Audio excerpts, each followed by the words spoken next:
Good evening. I'm Patrick Thompson. Welcome to the Forum Online, our series of conversations about faith, ethics, and culture in relation to important issues of our day. As worldwide protests against racial injustice continue in the wake of the murder of George Floyd, including mounting tensions right now in Portland, where federal troops have been sent in, one of the questions we're grappling with in our community is, what are the roots of today's protests? Where does this come from? And what are some lessons that we can learn from our past? A historical perspective on social justice activism is very important, if not crucial, to trying to strategize about our long-term goals and our future. And while many of the historical accounts that we read, to the extent we have access to them, are really rooted in a military past, there is a vibrant and rich counter-narrative. And that counter-narrative is rooted in the principle of nonviolence. And that is an alternate history that's existed since the formation of this country. My guests this evening are going to explore and probe these issues of nonviolence. Miguel Bustos is the Senior Director of the Glide Center for Social Justice, and he was formerly a policy advisor for President Bill Clinton and Vice President Al Gore. We also have Michael G. Long, who's the author and editor of several books, including Race Man, selected works of Julian Bond, I Must Resist, Bayard Rustin's Life and Letters, and the focus of our discussion tonight, which is We the Resistance, documenting a history of nonviolent protests. Thank you both for joining us tonight. We're really pleased also to be partnering with City Lights Books, which is a truly remarkable independent bookstore that's located in San Francisco. Rebecca mentioned that the link to be able to purchase Michael's book is actually in the chat log, so please buy one. I want to start this discussion tonight with Michael. I want to talk to you initially about what it was that inspired you to put together We the Resistance, which is a compilation of essays and narratives and other things reflecting on the history of nonviolence throughout this country. Well, thank you, Patrick. It's great to be with you. Miguel, it's good to be with you. And many thanks to Grace Cathedral and to City Lights Books as well for making all this possible.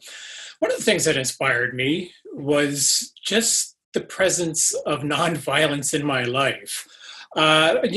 Like probably many of you, when I was growing up, I read history books that sort of ordered American history, U.S. history, by wars. And the stars in those history books were generals, for the most part. And I have two sons, and I wanted to give them a counter narrative, a narrative that wasn't focused on wars and military conflicts, and where the stars weren't generals, and where they weren't presidents ordering conflicts. And so really, this is one of the points of inspiration for me, to sit down and compile a volume where my children and yours and everybody else could understand U.S. history from the underbelly of U.S. history. And that is the place where people protested for a better world, a better United States, one that was truly marked by equal justice under law, where we can actually see the rights to life, liberty, and the pursuit of happiness emerging in our life together and our protests together. So I think that's probably one of the points of inspiration for me. Well, maybe one of the things that would be really helpful for our audience is framing this narrative and discussion. When you talk about nonviolent protest, can you tell us what you really mean by that? And does it mean pacifism, or what does it mean in terms of approach? Sure. By nonviolent protest, I mean a technique of action. And here I'm drawing from the works of Gene Sharp, who is a famous, for those of us who study nonviolent protest, who is a famous theoretician of nonviolent protest. And I encourage all of you out there to go read the works of Gene Sharp. He's now deceased, but you can find him online very easily in video and in the written form. But he sees nonviolent protests, and I agree with him, as a technique of action that employs power in order to accomplish social change, but it does so without relying on physical force, on physical violence. And I would simply add to that that I also see violence as emotional and psychological. And so for me, nonviolent protest is a technique of action that employs power in order to accomplish social change, but without using violence in any of its forms. So that's a basic definition of nonviolent protest. Now, that's different from pacifism. Pacifism is a way of life that refuses violence in all of its forms. When we think of pacifists, we think of, for example, Dr. King or Mohandas Gandhi. These were people who devoted their entire lives to peace. You don't have to be a pacifist to participate in nonviolent action, if you understand nonviolent action as a technique. So I guess I want to distinguish between pacifists who are devoted to pacifism as a way of life and who refuse violence in all its forms from nonviolent action. You can be somebody who is not a pacifist and participate in nonviolent action. But if you're a pacifist, you're always going to participate in nonviolent action. But I would dare to make the case that most people who participate in nonviolent protests here in the United States are not pacifists. And what that does is invite almost everybody to nonviolent action.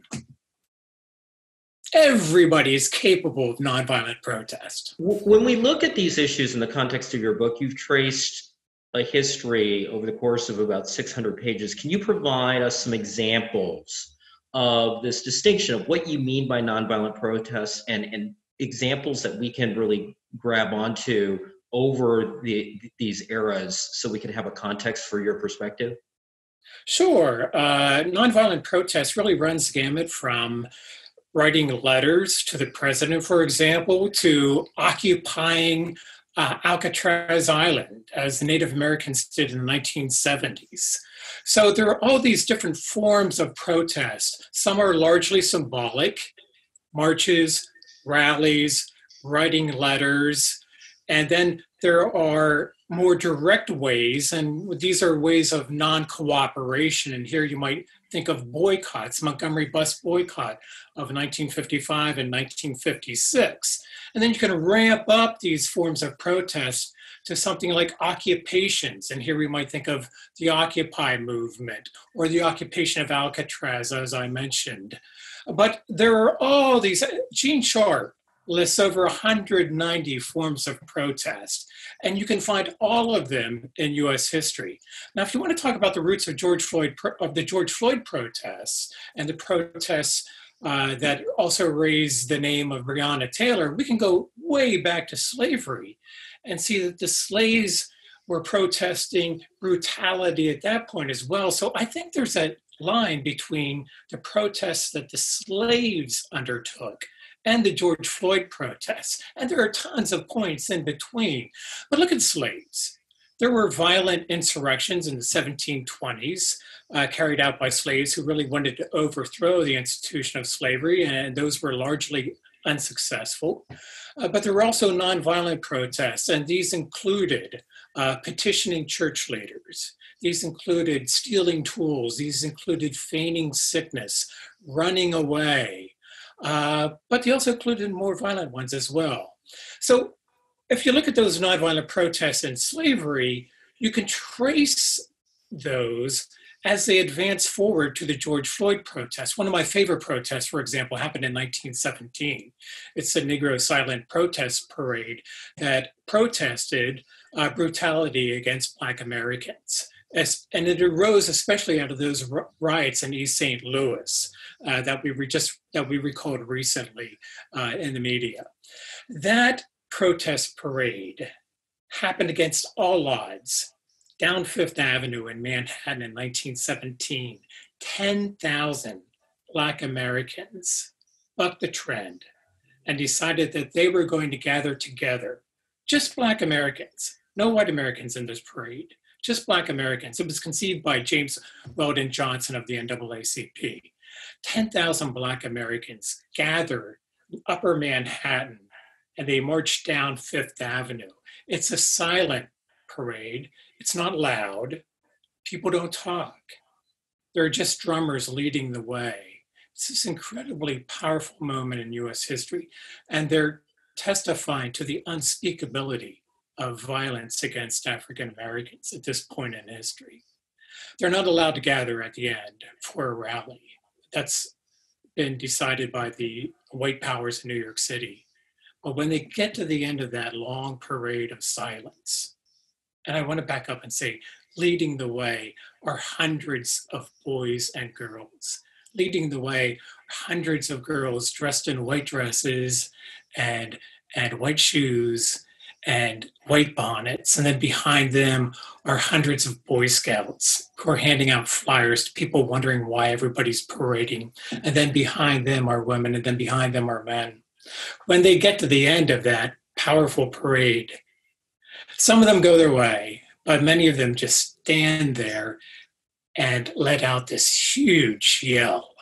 And it's just this unleashing of power and joy that they've stood up, that they've straightened their backbone, and they said no to racial violence. It's one of my favorite protests in all of US history. And there's a line between that and the Black Lives Matter movement. We also see a line between that and everything from women's suffrage to gay rights, and those themes are threaded throughout the book, and as well as our history. And we see a lot of the same ideas and things that people were fighting for 200 or 300 years ago that we're seeing today. I'm going to try to bring Miguel into this conversation for some perspective from where he sits, working in a center for social justice in the context of a church with a foundation that does really active work. For your perspective on just defining what nonviolence means and what you think about the roots of the current protests that we're seeing. Well, first of all, Patrick and Michael, it's great to be with you. And I also want to thank Grace Cathedral for bringing us together. And Michael, excuse me, I'm so excited you talked about Gene Sharp. When I was a graduate student in Washington at American University, I was studying international peace and conflict resolution, and his books were the ones that we would read all the time. So you brought a name back from the past. As far as me and the work I do at the Center for Social Justice, it's, I consider myself a peace and justice practitioner.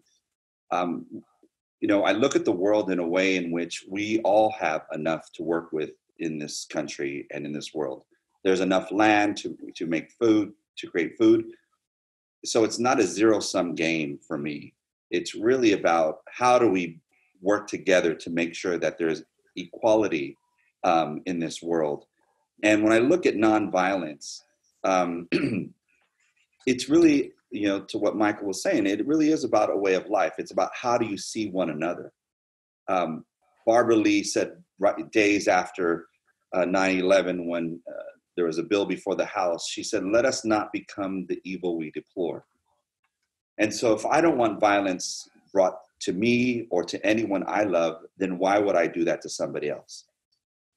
And so I really take to heart that. And everything we do at Glide, at the Center for Social Justice, we have two values. One is unconditional love, and the other is radical inclusivity.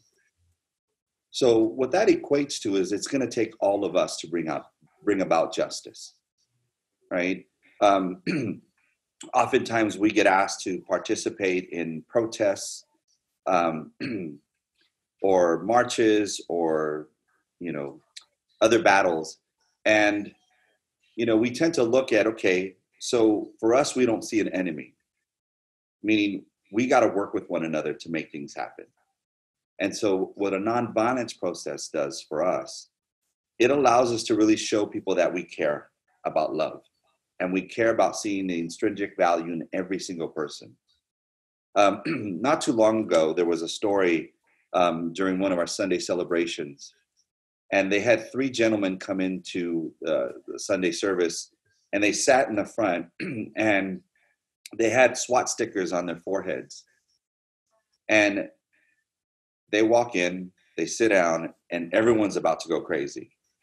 And Reverend Cecil Williams said, "No." And he went on with the sermon. The next week they came back. Everyone was about to go crazy. Cecil said, "No. We believe in radical inclusivity." All right. which means radical inclusivity. He just kept on preaching about love. The next week and the following week, until one week those three gentlemen showed up without their SWAT stickers. And Cecil asked, why'd you stop wearing your SWAT stickers? And the three gentlemen said, because we didn't believe you were true. We were expecting you to come in, or you were expecting us, we were expecting that when we would come in, you'd beat us up and you'd prove us right. But instead you proved to us that there is such thing as love that can be unconditional. And you taught us something. And then they kept coming back. So that's what we mean about nonviolence, protests. That's what we mean about being radically inclusive. But at this end of the day, it's about showing unconditional love. And I think that's what we're all called to do in life, is to love each other unconditionally and be consistent with that. Right? I think that's important.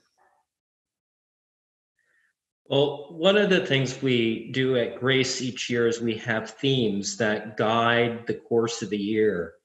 And a theme that we have this year is about building bridges. One of the challenges is when you build bridges and people are throwing bricks at you or sicking dogs on you or doing things that really place you in a position where you're facing physical violence. It makes it really hard to build a bridge and maintain that love. And so, Michael, can you reflect, for example, on examples from your historical review of building bridges in the face of that direct risk and threat of violence that people have faced throughout our country's history and how they've been able to endure? Yeah, the prime example that comes to mind is John Lewis standing at the Edmund Pettus Bridge during the Selma campaign in 1965, fighting for voting rights. And in this case, also bearing witness to the murder of Jimmy Lee Jackson, a young Black activist who was murdered while trying to defend his family. John Lewis took a vicious beating in order to build bridges between Black and white folks. And we remembered him, and we still remember him today, with incredible love because of his sacrificial efforts. And I'm reminded here as well, I was thinking when Miguel was talking and giving us that great illustration of the power of love, that sometimes we don't succeed in our nonviolent campaigns. Sometimes we get our asses kicked. And sometimes people die as a consequence of their nonviolent protests. You know, John Lewis didn't die that day, but he really took a beating. And he eventually won because of his commitment to love and to integration.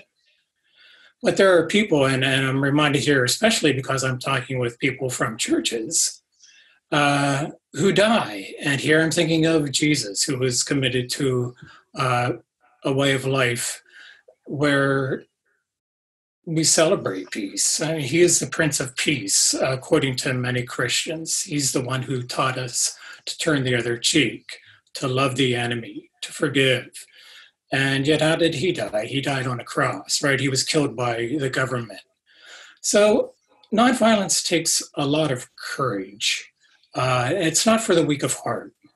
It's certainly not for people who are inclined to roll up in a fetal position. It takes a lot of courage to do this. And it takes some wisdom too. When you build bridges, what you have to do is build alliances. And sometimes with people you'd rather not build alliances with. You know, one of the most important ingredients of a nonviolent campaign is trying to reach out to those people who have power to effect the change that we're seeking. We need to build bridges with those who are the elites in society in order to accomplish our goals. That's a basic ingredient of a successful nonviolent campaign, and that is to elicit shifts of loyalty from the elites.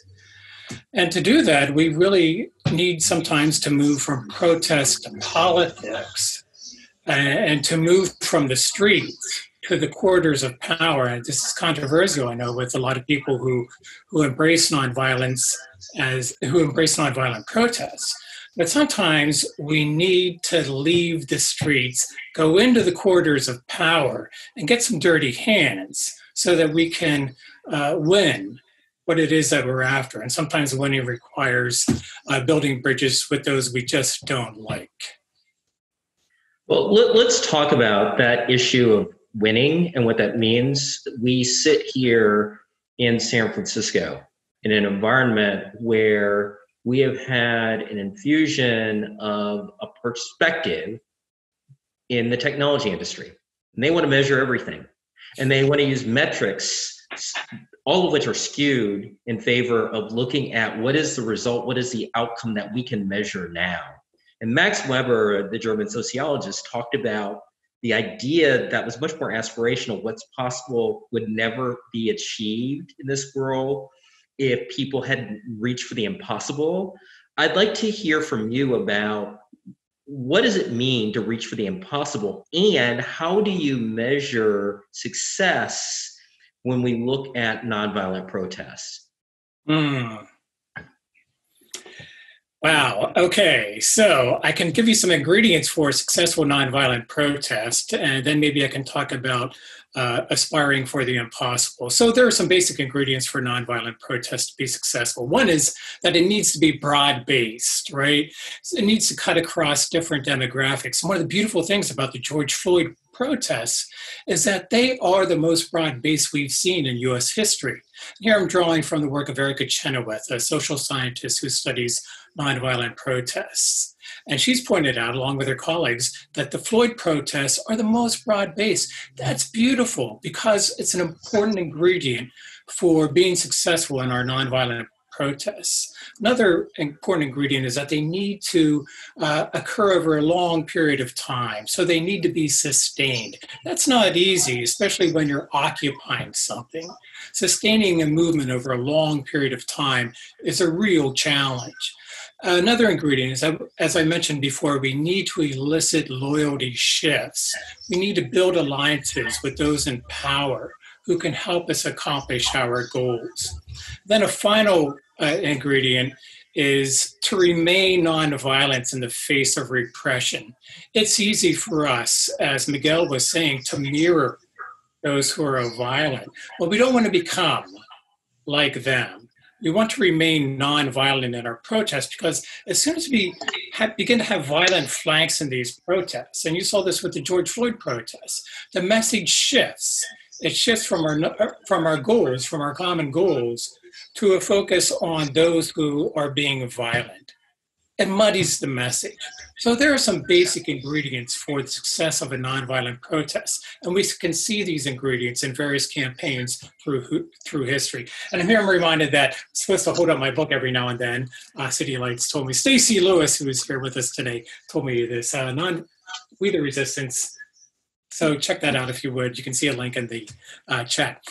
But let me also emphasize the importance of aspiring to the impossible. You know, when Dr. King stood at the Lincoln Memorial on August 28, 1963, he painted something for us that many of us just couldn't see. And that was an image of Black boys and Black girls holding hands and playing with white boys and white girls. So many of us couldn't even imagine that. And again, since I'm talking to you all, I'm going to raise the issue or raise the person of Reverend Billy Graham, who at the time was a famous Protestant evangelist.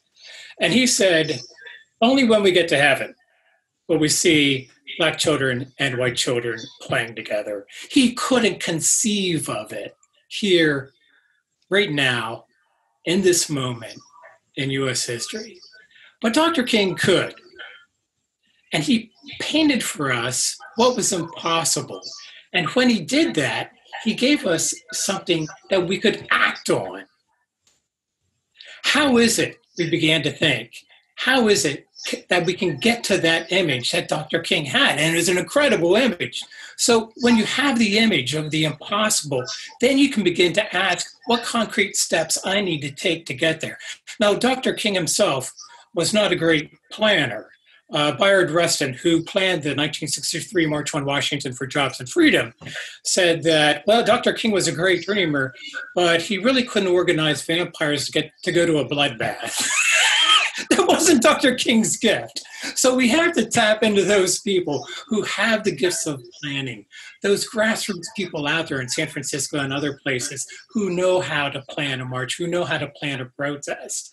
And to get to that impossible goal that Dr. King dreams for us, we need the dreamers and we need the plotters, the everyday people who can do the everyday planning, like Miguel, for example.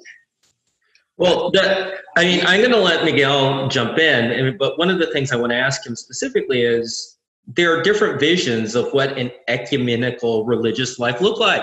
And Michael just mapped out two very different views. So maybe you can respond, Miguel, directly, but also I'm interested in your perspective on how people of faith have helped or hindered our progress in this regard. So first I want to go back to your question about success and how you measure it, or look at the outcomes. And with things of the heart, you can't just measure widgets, right? So you may not be able to measure an outcome like a widget, but success could also be in the process. You know, Dr. King said, you know, I see the promised land. I might not get there with you, right? So I think for those of us who are justice, peace and justice practitioners and seekers, it's the process and how you lift up the voices in that process that could be also measured as successful. You look at the George Floyd protest that was done by Simone Padilla, you know, and what she did as an Afro-Chicana 17-year-old, organized a protest of about 30,000 people. Well, we were there, and it was amazing to see that it was all youth-led, mainly Black and Brown-led, and people were giving pizza, sharing water. They had little Ziploc bags that had stuff that you put on yourself if you get pepper sprayed or if there's tear gas. I mean, these young people had it all down, and it was nonviolent, and it was successful. So we may not have gotten to where now everybody is good with other folks of color, but the process can also be seen as a success. And I'm so proud that it took an Afro-Chicana Latina from here, from the mission, to set an example of how to do it right in a nonviolent way. What was your question? Second question? So the second question was about how, in some ways, and I'm going to be provocative, in some ways, there are certain Christians who have hijacked the moniker. And the Billy Graham people who couldn't imagine Dr. King's image and vision, this is something that could happen in heaven, but never on earth. The question I pose is, how have people of faith helped or hindered our progress? Well, you have, you know, the Crusades. You have a number of examples in which Christians or so-called Christians have hijacked what it means to be Christians, right? We look at folks today, you know, there's sort of far right folks that are willing to hurt other people, call other people names, and we see them on YouTube and on Facebook. Some are called Karens and some are called other names, right? About those folks that are just being very racist. But those are all the same people that think that Jesus was blonde hair, blue-eyed, and spoke English, right? I can't speak for them, but what I can do is tell you that in my life, as a Christian, as a person of faith, that I'm called to love. I'm called to be good. I'm called to be the better of myself and of others. And for me, that is what I get excited about. That is what saves me. allows me to then be a person of faith that believes in nonviolence, that believes in peace. Dr. King said, I have chosen to stick with love because hate is too burden to bear. I don't want to hate. And my God, my creator, tells me not to hate, but tells me to love. And for me, that sits so well with me. Because as Dr. King says, hate is too far great of a burden to bear. Because, I can't help other people, if they don't want to change. I could try to educate and let them see, as Maya Angelou says, we're more alike than we are unalike. But for me, my faith tells me to go out and to be that light for others, even for those who don't agree with me, even for others who don't like me, who don't even know me. But I want to be that light. And that makes me sleep well at night. And I think hopefully that makes my parents who've long passed proud that they raised a son to do that and to believe in that way. And for me, I'm very comfortable with that. Miguel, may I jump in here? Sure. Miguel is a direct descendant of Dr. King. There's no doubt about that.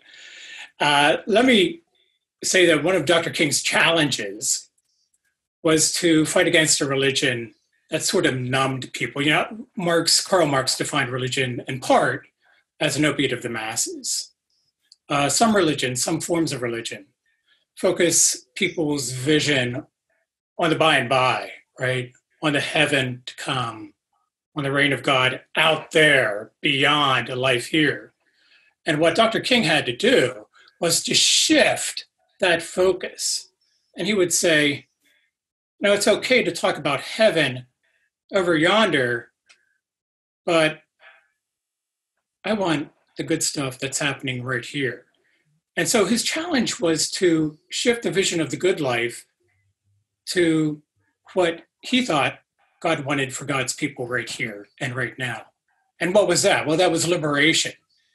And so he shifted the focus away from heaven to those stories of the Exodus,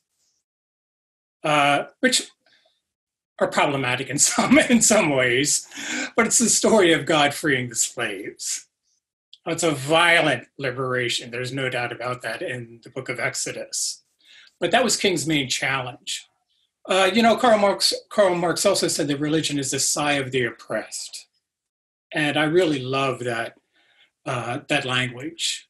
I think what you get at Glide and what you get at Grace is the sigh of the oppressed. And let me just note, I hope it's obvious, but let me just note the obvious, that communities like Grace, Cathedral, and Glide are pockets of resistance. These are embodiments of resistance. Why? Because you're creating a culture of love that stands in opposition to a violent society that says that people are expendable and that enemies are not to be loved, they're to be slaughtered. So what you're doing at Grace Cathedral and Glide is really creating pockets of protest. Or, I know that Miguel, maybe you could jump in here. I know that the protest language is problematic to you. And I'm thinking here of the protesters at Standing Rock who said they didn't want to think of what they were doing as a protest. They weren't protesters. They defined themselves as water protectors. Yeah, no, I mean, I met with the chief of Standing Rock during the time all that was happening, and we talked a lot about the protests. And he said, no, it's about water. It's about protecting water. And I think part of it is we have to look at things maybe in a different way. Sometimes we just have to shift the way we look at something just a little bit to see maybe a different nature of it. When you talk about us versus them, automatically you're demonizing somebody. And we don't do that. We don't want to do that. Because again, at the end of the day, it's really about just being consistent in life. right? It's so fascinating to see. And Reverend Barber, one time when he was in North Carolina preaching, it was for Dr. Martin Luther King Day. And he had the governor there, and he had the mayors and members of the federal delegation there. And they all got up and spoke about how much they loved Dr. King. Well, Reverend Barber came up after, and he said, y'all talk about how you love Dr. King, but yet when you leave here and you go to your offices, you put out legislation that hurts Dr. King's people. And he called them out to not be a hypocrite, but to be consistent. And so there's a lot of people who are mourning right now the loss of John Lewis, that will probably turn around and do something to hurt somebody else, whether it's through legislation or through, corporate cheating on them. I mean, you name it. But yet they'll say, John Lewis was a saint. Well, we could all be saints then, if we just take it upon ourselves. Mother Teresa said that holiness is not the luxury of the few, but a simple duty for you and for me.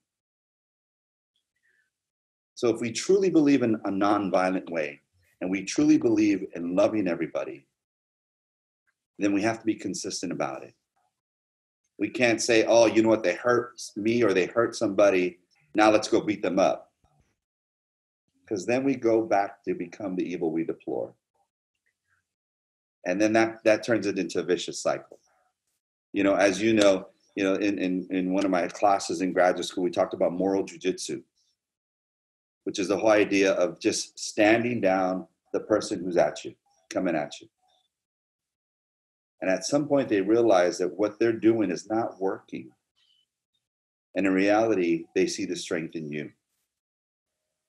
And so that's how I've tried to live my life. And at Glide, that's the way we work with people. Well, one of the things I want to pick up on that you talked about, Miguel, was about the narrative and how the narrative gets framed. And I want to toss out an example. Over 9 million people watched Trevor Noah's take on the murder of George Floyd and the subsequent protests. And also he spoke about looting, and he talked about the enormous concern that exists in this country for property in the face of a disrespect for the bodies of Black people in particular. What are your thoughts about looting? And is that violence? Is that counterproductive? And what is your take on that? And what kinds of things might you say to people? And what kinds of things, Michael, might you say? And how does that factor into your historical look at these kinds of issues? So Miguel, we'll start with you.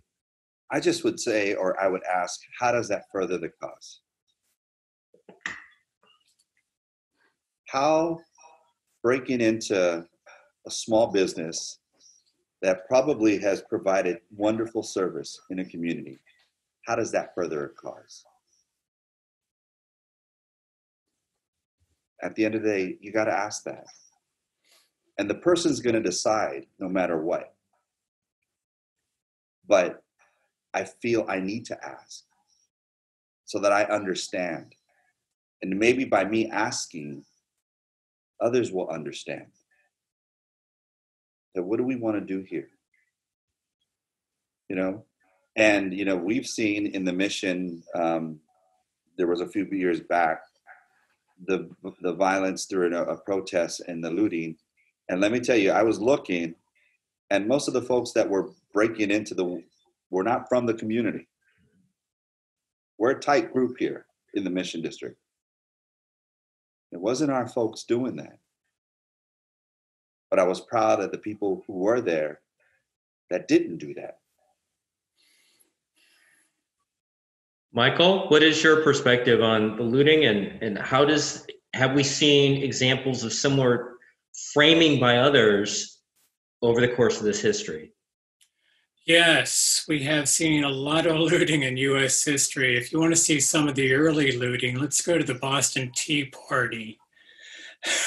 When early revolutionaries decided that they would loot a couple ships and throw the property, that is the tea, overboard. So I think we ought to keep that in mind when at least my fellow white folks are really quick to criticize looting. We're grounded in a practice of looting. We're rooted in a practice of looting in the United States. It's not foreign to our character. It's part of our character.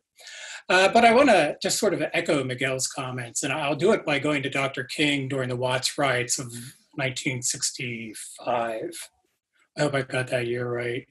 But he went to the Watts riots after they happened. And he and Bayard Rustin were both there. And Rustin basically said exactly what Miguel did. How is this helping the community? And there wasn't a good answer. Dr. King, he condemned the violence. He was clear about that. But his emphasis when he looked at the Watts riots was on the roots of what he understood to be the roots of the violence. And for him, he identified the roots as economic displacement. And I'm not saying, Miguel, that this is true of all looting. But when Dr. King looked at the Watts riots, he saw it as rooted in economic displacement. And it was an example of people who felt as if they didn't have anywhere else to turn. And they looted because they felt alienated from mainstream capitalism, according to Dr. King. So while he understood what he took as rioting, he also condemned it, but his emphasis wasn't there. So when I look at looting from central Pennsylvania, where I'm coming from today, and I look at the looting that Miguel speaks of, I try to keep Dr. King's words in mind. I don't think looting serves communities well, as Miguel pointed out, and I think it's really important to highlight that. And it's also important to ask, when we look at methods, what's smart? What's going to help us accomplish our goals? Is looting going to help us accomplish the goal of police reform? I doubt it. But what it does do, and Miguel, I'd be interested to hear you weigh in on this, is that it does raise awareness of the injustices that people face. And so the violence that we saw in the George Floyd protests, for example, really raised the awareness of the injustice of police brutality that people were responding to. And while that's not the goal, that doesn't accomplish the goal of police reform, it does raise awareness about the need for police reform. So, Patrick, this goes back to your question about how one measures effectiveness in a campaign, right? Well, if you look at looting, it's not that effective in accomplishing police reform. It's not effective at all, but it does raise awareness about the issue. Miguel, maybe you have a different perspective on this. No, it does. I just hope we don't have to get to those places to raise that awareness. Yeah. The conscious raising should be, outside of those moments where that's happening. Where else are we raising awareness? It's really interesting because when I'm sometimes with groups who want to understand the idea of racial injustice, I always tell them to close their eyes and to think about the people that within their own sphere of influence, meaning their friends, or who they break bread with, or who they choose to love. Are they all the same? Right? So even if you are out there protesting, but yet you go home and everybody's just like you, then why did you bother going out there? When in your own life, in your own sphere of influence, you haven't brought or been aware of racial injustice, right? And so that's something we really have to think about, right? When we're looking at racial injustice and we're looking about being nonviolent. We have about 15 minutes left, and in the forum we invite people from the audience to present questions, and I have a few questions that have been sent to me, and I want to try to fit in as many as I can. One thing that I do want to note, which is in the book and it's widely referenced, though, is in terms of violence raising awareness. A local example we can cite is the Black Panther Party, where the fact that they took up arms is what people remember about them. But the thing that most alarmed J. Edgar Hoover is that they were offering free breakfast to Black kids so they could learn. So, perfect point. So we have a number of questions, and the first question is related to that era, and it's, can you speak to how we know when and how to do nonviolent protests that has direct political effect? And this person refers to the late 1960s and 1970s and talks about the occupation of Alcatraz, or at least first peoples who were at Alcatraz, and also the Vietnam War. And so can you speak to those issues, Michael? Sure. And Miguel, feel free to weigh in here as well. Sometimes I think, I don't always think this, but sometimes I think that protests are best if they're a last resort. It's always good to pick up the phone and call your enemy and see if you can resolve the issue. This is a basic lesson that I'm sure Miguel learned in his studies at American University, in his peace and conflict studies. Try to reach out to your enemy. If that doesn't work, try to reach out again. If that doesn't work, try to reach out again. And then try to reach out to your enemy's supervisors or the alliances that they have. If those things don't work, then I think protests seem to make sense, public protests. And then you have to ask which form of protest is best. Maybe an occupation works well in Manhattan, whereas it might fail miserably here in Hershey or in Harrisburg. So I think we need to tune those protests to our particular communities, and that requires being involved in the community.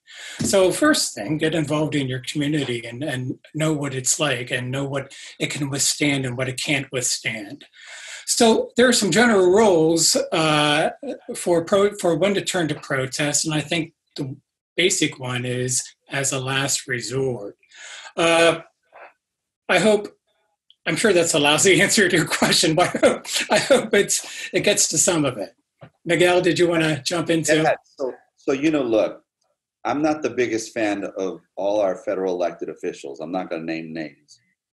But one way of protesting is registering to vote. Another way of protesting is doing your census.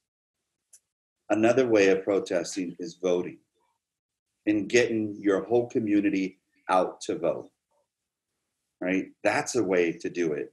At Glide, at the center that I run, the Center for Social Justice, we believe in changing hearts and minds. So going back to what Michael was saying, reaching out. But we also believe in engaging the community, in raising their voice. And if all else fails, we're going to change policies and laws.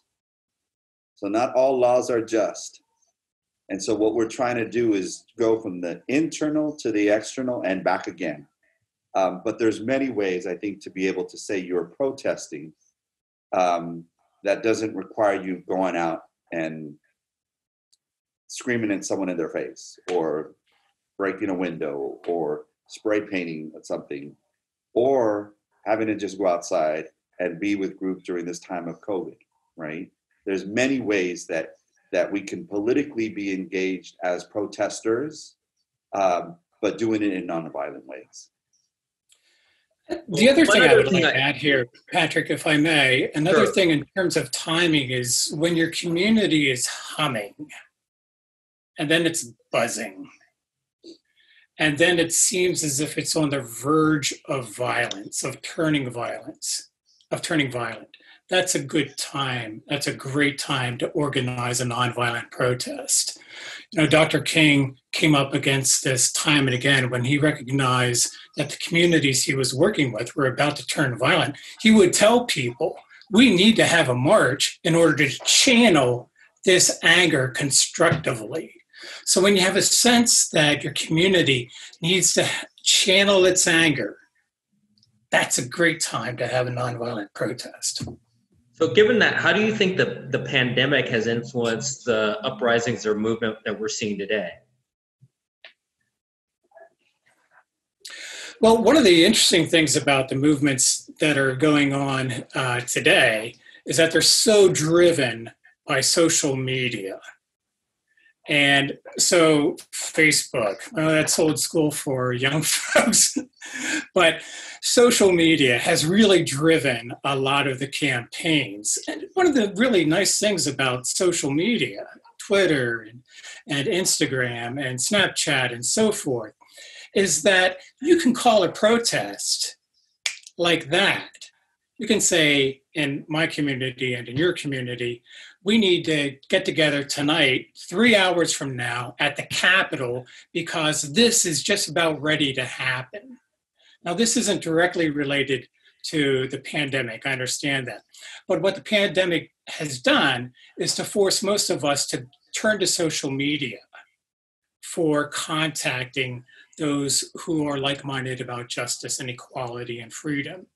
And there we can see connections that we need to make in order to form these protests in this time.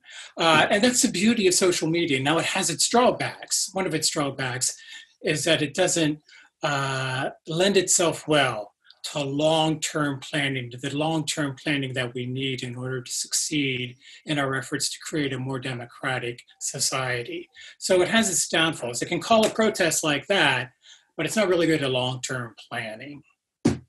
Miguel, do you have anything to add about COVID? No, Michael, I would totally agree with you. It's been a helpful thing, but it's not long-term. And it's hard because you cannot connect with people in intimate ways like this. But last night I was on a Zoom meeting, an organizing meeting with a group called Faith in Action, looking at how do we get seniors into these hotel rooms. But the beauty, there was about 150 people together. So despite COVID, people got together.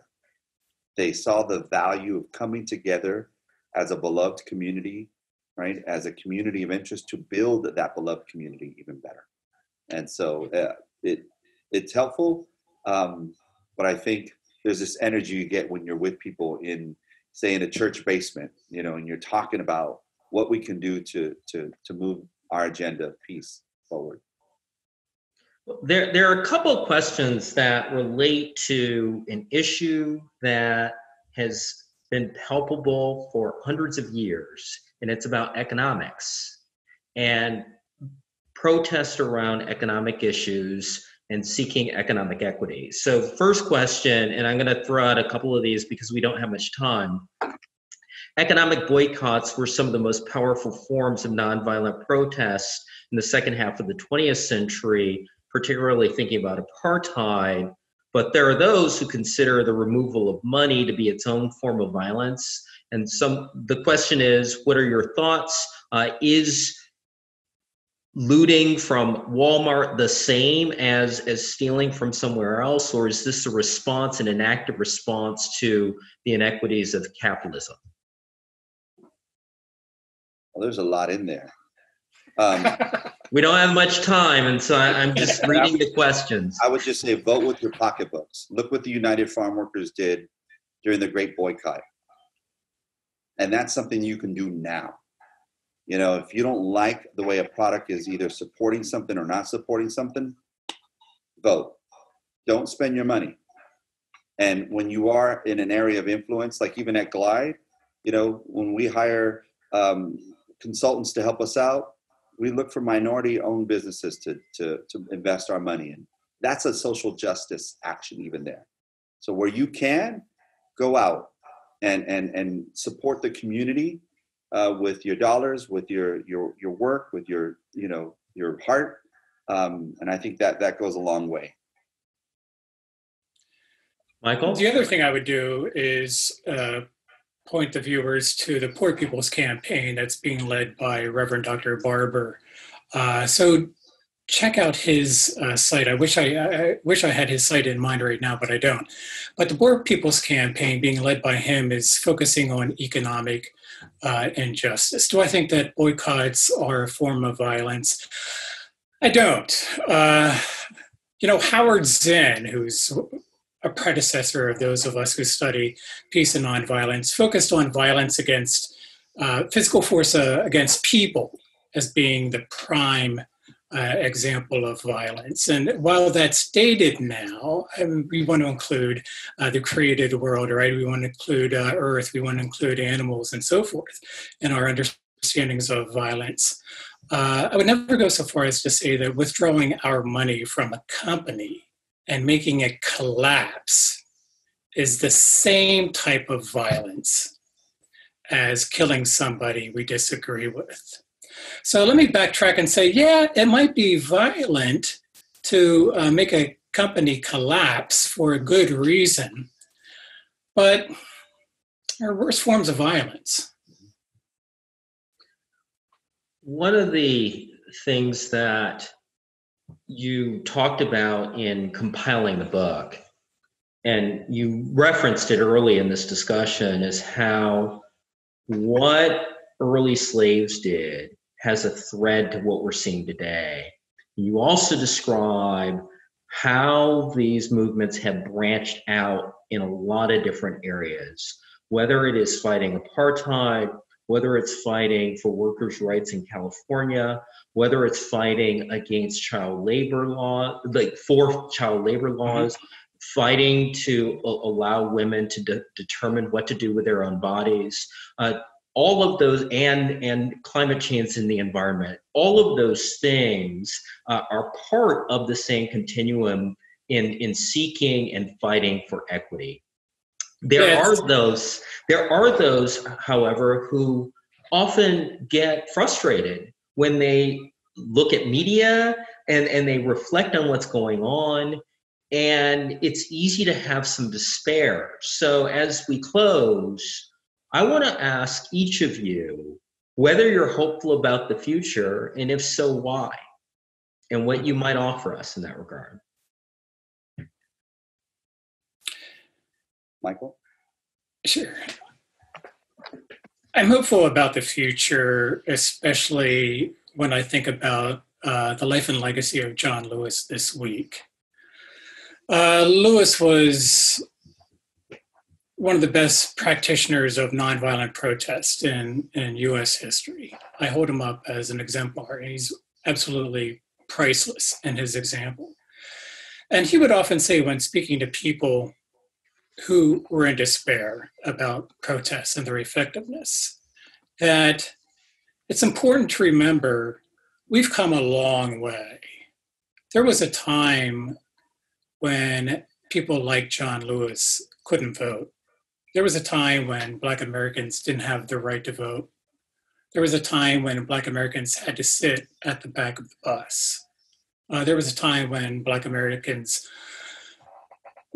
boys and girls couldn't swim in the same public swimming pool where little white girls and boys swam. Public officials would drain a damn pool after Black kids swam in it sometimes because of concerns about health.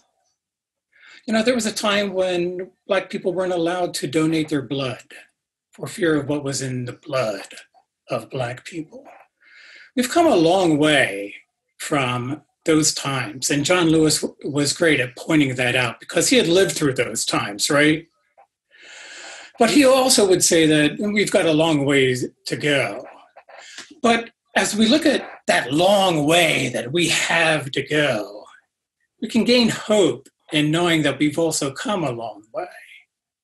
So we take hope in the history of nonviolent protest, knowing that changes have been made by protesters along the way. We have become better in many ways. Yeah, we have a long ways to go. And when we look at that long way, it's really easy to despair. When we realize that we're still fighting police brutality in 2020, it's easy to despair. But when we look back and we see that there have been police reforms through the years, that lynching has largely, not altogether, but largely stopped in the way that it used to happen, we can take hope that change can happen again. Amen, Michael. That was good. Similarly, I have hope. And the reason I have hope is because, Patrick, you exist. Michael, you exist. People who put this together exist. People who are watching exist. That gives me hope. That two other bosses that I had, Barbara Lee, Congresswoman Barbara Lee, and Mayor Ron Dellums, that they exist and that he existed. I don't mourn John Lewis. I'm grateful. I'm grateful he existed. And so I have a lot of hope because we're here. That African phrase of Ubuntu, I am because we are. I have hope that there's more good in this world than there is bad. And together, we're going to change the world. It's going to take time, but as Native Americans say, we do it for 7 generations after us. And let's be proud of what we're doing today, together. And that's why I have hope.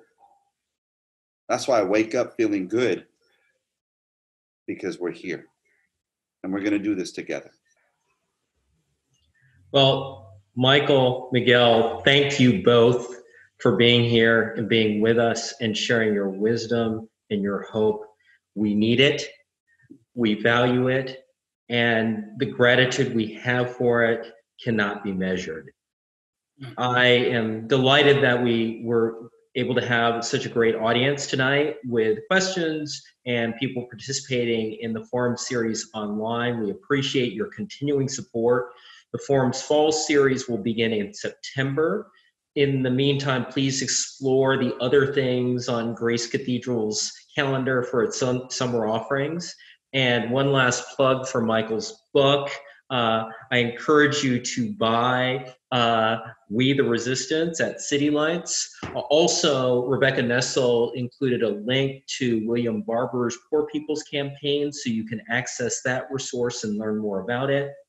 You also can bring the Arts to Life at Grace Cathedral with a gift at gracecathedral.org/give. We'd appreciate anything that you might offer us. And most important, I want to thank all of you for participating and joining us tonight. Be safe, be well, good night, and thank you. Thank you. Peace out.